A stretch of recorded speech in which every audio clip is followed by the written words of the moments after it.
There's no downside to hospice. Hospice is just filled with really great benefits. When you come onto a hospice service, you get a complete team that includes your doctor, a nurse, a volunteer, and it's customized to whoever is out there that needs hospice services. My husband was diagnosed with prostate cancer, stage 4. He did really well for about the first 3.5 years. You would never have known that he had cancer. He was still very active in our business. And then it began to get more serious, and he had to go through radiation. And at that point, it started to get a lot more difficult, but we kept praying that this would take care of it, and it really didn't. You know, one week the count would be up, the next week it would be promising, and it was just up and down and up and down. So it was very, very difficult on us. I was at a point where I was at my wit's end because I was trying to run a business, and I was fighting for my husband's life, and I just couldn't let go. He had heard about hospice and that he would like to talk to somebody about it. Caregivers go through so much on a daily basis, caring for their loved one, taking them to doctor's appointments. We come in and we're able to take on some of that responsibility. We don't come in and just take over. We say, where do you need us? I mean, it started with right off the bat with the nurse's aide.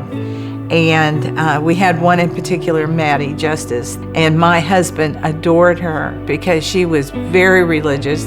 They prayed together, they sang together, she kidded him all the time, and she just made him happy, and she took care of him like he was her own. And it didn't take much to make him smile, and it didn't take much to make Kathy happy that I was there to take care of them. And we would pray at the beginning of his personal care and at the end of his care, and he would be so happy. Earl had made peace with himself, with God, and he knew that he was gonna succumb to his illness. But Kathy really struggled. I spent as much time with Kathy while Earl was asleep as I did with Earl, and some days I would be with her more.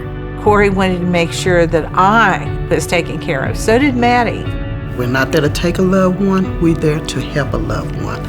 Ease through the process, as I say, going home. He had started painting gourds. This had brought a new meaning back into his life again because he felt like he was once again really productive. I guess the driving force for my husband was that he wanted to make it to our 50th wedding anniversary. He said, when the party's over, he said, I'm going to stop all my medication. He said, I want to go. And he died 2 weeks after our anniversary. And Corey is the one that was with us and went through that process of Earl passing. Earl he loved his family and he wanted to be surrounded by them. His daughter was there, his granddaughter was there, and it was one of the most beautiful things to witness was to see Earl relax.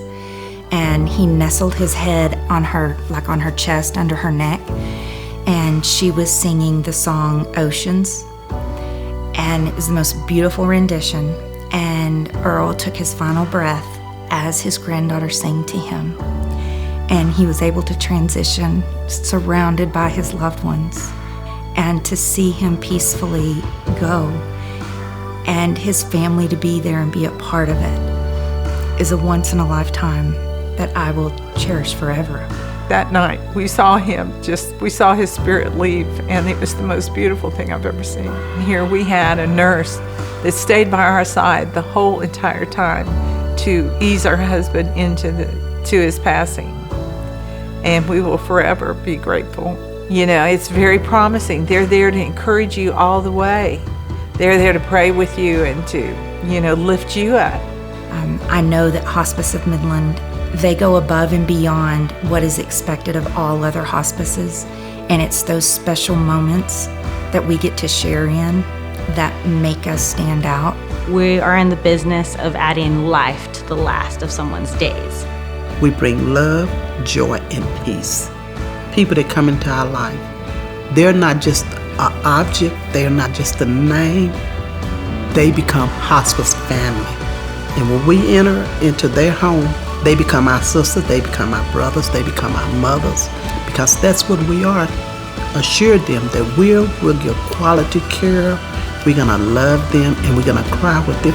We're also gonna laugh with them. So they are family, not an object, not a person. They become our family.